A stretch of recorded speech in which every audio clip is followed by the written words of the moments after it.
You know, I love watching movies and I like to consider myself a bit of a film connoisseur, if I do say so myself. And every time I watch one, I end up asking the same question I asked as a kid when I first saw Harry Potter. What if I was in there, like in the movie, maybe as the main hero or just some random side character? Back then it sounded fun and all, but now, nah, things are different. These days, whenever I watch a movie, the real question is, could I actually survive that? And I'm not gonna lie, some of these movies, too easy, but others, nope, not a chance. So today, ladies and gentlemen, we're taking a look at the movies I'd instantly die in. And trust me, no movie magic or plot armor is gonna save me. Starting with...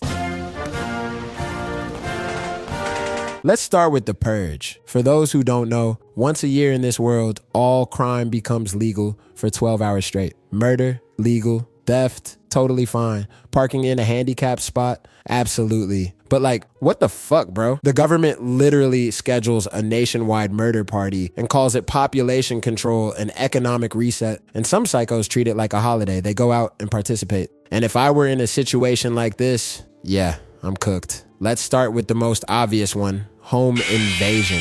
It's terrifying because it's your home. The one place you're supposed to feel safe, but during the purge, you ain't safe anywhere. You can lock every door, every window, even spend half your paycheck on one of those fancy security systems that drop metal shutters everywhere. And you'll still be thinking, yeah, I'm good. Like, you can just crawl into bed, grab your stuffed animal, and wake up tomorrow like nothing happened.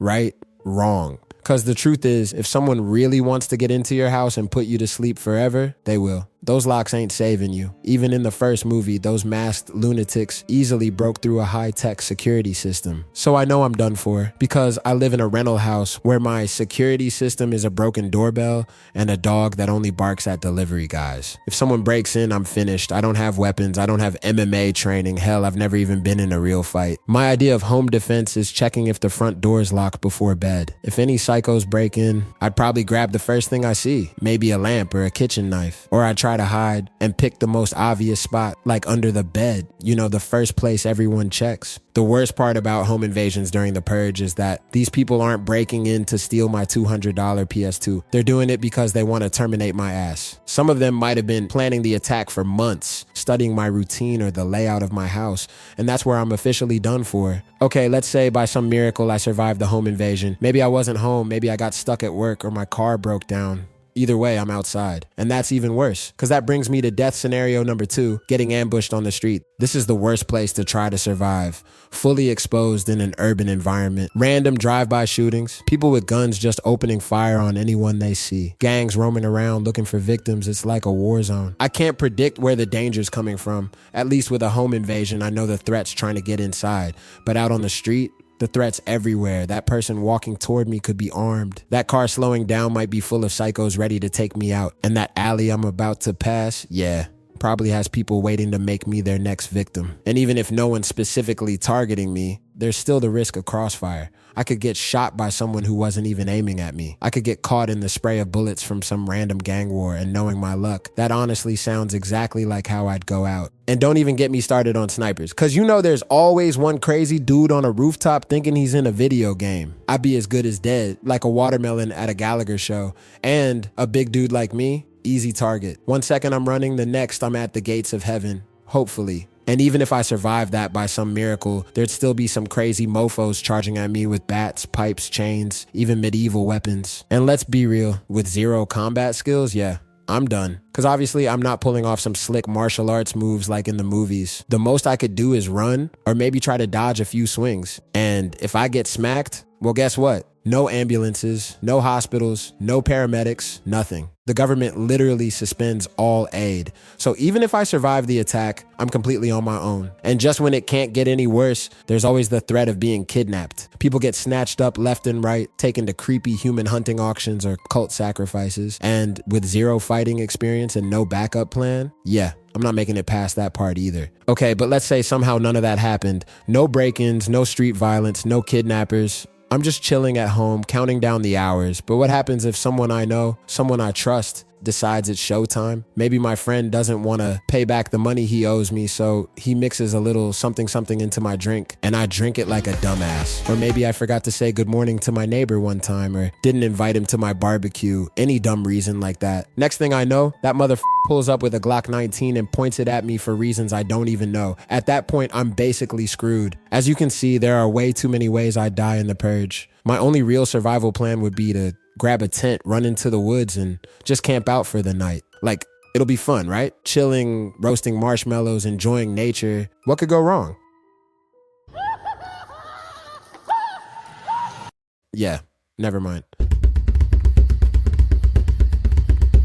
Next up is the Maze Runner. Personally, I love the first one. You know, the one where there's actually a maze involved. But I'm not really sure what the last two movies were doing. Anyway, the point is, there are a lot of ways I would have died if I were in that movie. Because here's the thing. If I were in the Maze Runner, I've got two options. Option one, stay in the glade, keep my head down, and just try to survive day by day. Option two, be the hero, strap on those running shoes, and head into the maze to escape. Either way, I'm cooked. Absolutely cooked. Let's start with option one, staying in the glade and trying to play it safe. First problem I'd face, waking up with zero memory, complete amnesia. I don't know who I am, where I came from, what skills I have, or why I'm here. That's already a death sentence. Because in any survival situation, your past experience is your biggest asset. You remember you're good with your hands, so you help build. You recall you ran track in high school, so you volunteer as a runner. You remember some first aid training, so you help the med jacks. But me? I'd have nothing. I wouldn't know if I'm allergic to bee stings until one puts me into anaphylactic shock. I wouldn't know if I have asthma until I'm wheezing halfway through a sprint. I wouldn't even know if I'm afraid of heights until I'm halfway up the tower and suddenly freeze, because my body remembers something my brain doesn't. Yeah, I'd be dead before I even remember my own name. Next one's slow but guaranteed. Hunger and dehydration. The gladers have limited supplies. You see those meals they eat? That's not enough. That's like one snack for me. I eat more than that watching Netflix. Those gardens barely feed everybody. One bad harvest and suddenly everyone's on half rations. So I'd be operating at maybe 60% of my normal capacity because I'm constantly hungry and mildly dehydrated. My muscles would be weaker, my brain foggier, my reaction time slower. And when you're weak out there, you're just another target. Hunger might not kill me directly, but it'll definitely set up my death. Okay, even if I don't starve, there's still the risk of danger from other people turning on me. Because when things go wrong in the glade, and they always do, panic sets in. Fear makes people irrational. Mob mentality kicks in. Suddenly, everyone's looking for someone to blame. I could easily be that scapegoat. Maybe I arrive right before something bad happens and everyone just assumes it's my fault. Maybe I accidentally make a mistake that costs someone their life. Now I'm not just unlucky, I'm dangerous and I need to be banished. I don't even have to step foot in the maze to die here. I just have to piss off the wrong person on the wrong day. Now look, I'm a chill dude, I don't start fights. But if somebody tries me, I ain't gonna lie. I'll be swinging. And if I get injured, let's not forget, there's basically no medical help in the glade. From what we've seen, they've got medieval level medical supplies. They can bandage cuts and maybe set a simple fracture if you're lucky. Anything beyond that, you're on your own. You break your leg badly, that's it. No surgery, no proper casting, no physical therapy. Best case, it heals, but I'll walk with a limp forever. Worst case, infection sets in and I die slowly and painfully. Basically, any medical emergency for me is a one-way ticket out. Now, let's say I grow some cojones and decide, you know what, I'm going into that maze to help find a way out. Because here's the thing, even if I don't go into the maze, other people will. And when they screw something up, I still have to deal with the consequences. So why not be the idiot myself? So there I go, running straight into the maze. And this is me we're talking about, not even close to being a runner, obviously. No one's making me a runner with my elite stamina, which runs out after 2 flights of stairs. And before we even talk about monsters, the main problem is I can't read the maze. Runners spend years mapping that thing, memorizing patterns, basically building a mental GPS. Me? I'd be lost in 5 minutes, just spinning in circles and crying like a baby, already regretting my decision to be the hero. And then we've got the grievers. If you don't know what they are, they're biomechanical nightmares, half organic, half machine, the size of cars. They move like spiders on crack. Basically, they're Charles from Choo Choo Charles, but without the choo-choo. And they're designed to hunt humans. They hunt in the dark. They can climb walls. They're fast, way faster than me on tired legs. I mean, just look at them. What chance do I have? I'm just a regular dude who used to skip school every time there was a sports event. Yeah, I'm not outrunning one of those. And I sure as hell ain't fighting them with just spears and arrows like they did in the movie. Nah, I'm good. Thanks. The second I hear one, I'd freeze instantly. By the time I even think about running, it's already over. But let's say somehow the griever doesn't kill me. It just stings me. Cool, I live, right? Nope. Now, I've got venom in my system, and honestly, that might be worse than just dying. I'd start hallucinating, seeing things that aren't there, reliving all those messed up implanted memories from Wicked. So if a griever stings me, best case, I become a totally different person, probably a worse one. Worst case, I die painfully while attacking the people trying to help me, and without proper medical care, it's bye-bye for me. Let's just assume somehow I survived the maze. I solved the puzzle, reach the exit, live. Cool. Now what? Now Wicked moves me to the next phase of testing, because to them I'm just a lab rat that somehow survived. I've become property. Medical testing, psychological trials, physical stress experiments, they'll push me to my limits over and over, all to find the cure. That's almost worse than dying in the maze. At least that death would mean I went out fighting. Captured by them? That just means I get to suffer longer. Okay, let's be extra optimistic. I escape Wicked. I make it past the maze, past the facility, past their security. I'm free. I'm running into the sunrise feeling like a hero. But all that's left of the world is basically the apocalypse, a scorched planet, the flare virus, and a civilization long gone. I'd probably last a day, maybe 2 if I find shelter, but eventually, dehydration, starvation, heat, radiation, zombies, or Wicked, something's taking me out for sure. This is honestly one of the most messed up, hopeless situations ever. There's literally no escape. So yeah, as you can see, it's not possible for me to survive this movie. Whether I stay safe in the glade or make a run for the maze, this world's built to kill me. At this point, the best I can do is politely ask a griever to make it quick.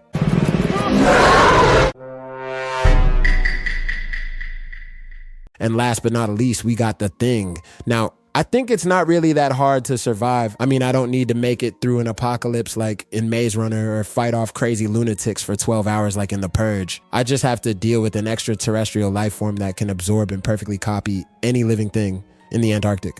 Yeah, I'm definitely not surviving that. Before we even talk about an alien parasite trying to copy paste me out of existence, let's not forget, I gotta survive the cold first, even before the alien even shows up. This is Antarctica we're talking about, folks, not Alaska. We're talking negative 40-degree winds, whiteout blizzards that last for days, and an environment so hostile that your body is constantly one mistake away from just shutting down. And the thing is, I hate the cold. I get cold when the temperature drops below 70. You think I'm surviving frostbite, hypothermia? And it's not just about me being soft, because even if I somehow don't freeze, the cold breaks everything. Radios freeze, engines won't start, equipment fails, not to mention being in a remote Antarctic research station. The nearest humans are probably hundreds of miles away. The nearest help, days away at best. Fuel, food, medicine, power, everything's limited. So even if I got lucky enough to avoid the alien for a while, I'm on a countdown timer. Eventually something critical will run out. But let's say I survive the harsh conditions. There's the Thing itself. This alien doesn't just kill you and wear your skin. It becomes you perfectly. From your voice, mannerisms, memories, scars, everything. So yeah, I wouldn't even know who's who anymore. My buddy I just had coffee with could turn into a 10-limb nightmare 5 seconds later. That means I can't trust anyone. Every social interaction becomes a life or death gamble. I don't know if someone's human or if they're the Thing trying to turn me into a flesh-eating CGI nightmare or just waiting for the perfect moment to infect me. Because the truth is, a single cell of this creature is enough to infect me. Yes. Only one cell. A drop of blood on a tool, a bit of tissue on a glove, contaminated equipment. It doesn't even need to attack me directly. Just a bit of contact could be enough to infect me. One touch and I could already be screwed. And I'm telling you, I'm not surviving this shit. Sometimes I'd even forget to wash my hands before eating. Oh, you nasty ass bastard! You think I'm remembering to decontaminate every surface or to track every single piece of gear? That's just not possible. And the only way to avoid infection is complete quarantine. Yeah, right.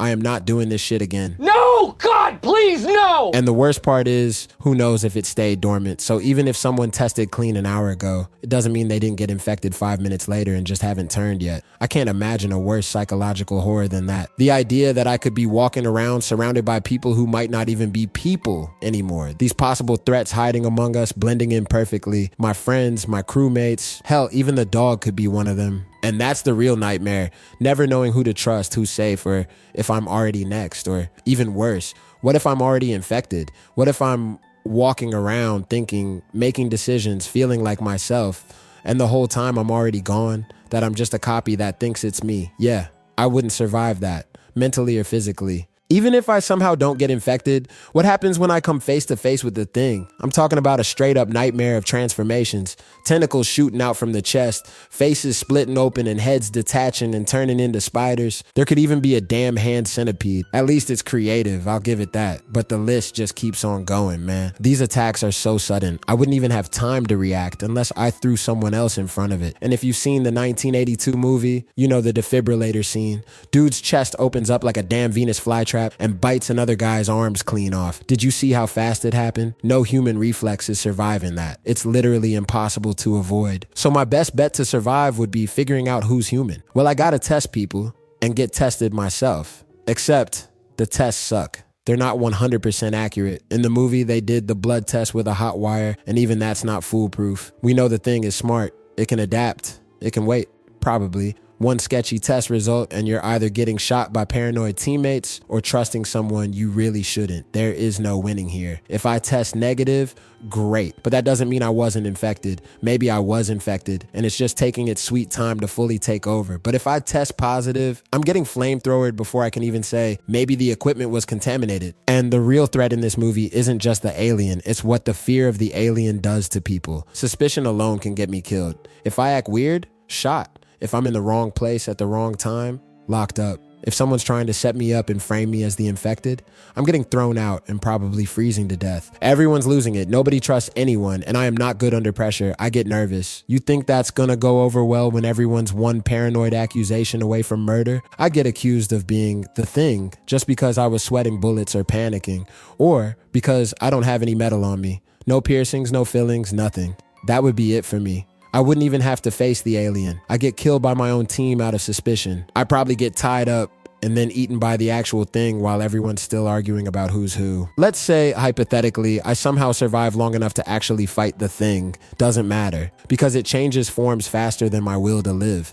1 second it's a dog, then it's a guy. Then it's a spider head with legs. Or that thing, it invents new body parts mid-fight every 30 seconds. And if I try to run away, yeah, no. I can't leave the station. I'd freeze to death in minutes. And that's if I even make it far enough to freeze, since the thing could be literally anywhere. It could be in the snow, in the equipment shed, in the food supplies. Every door could have death waiting behind it. I'd be trapped in this tiny station with nowhere to go. At that point, I'm just stuck. My only options would be fight it, hide from it, or become it. Maybe if I got my hands on a flamethrower like in the movie and some teammates I could actually trust, big if, I'd stand a chance. But if I'm alone, yeah, I'm totally cooked.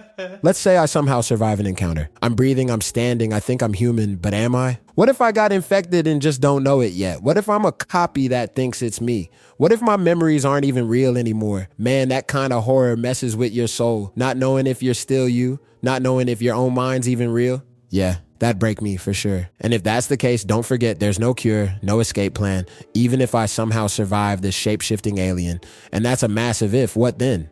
I can't escape without risking the alien hitching a ride and infecting the rest of humanity. Best case scenario, I get captured and quarantined forever, but I'm not me anymore.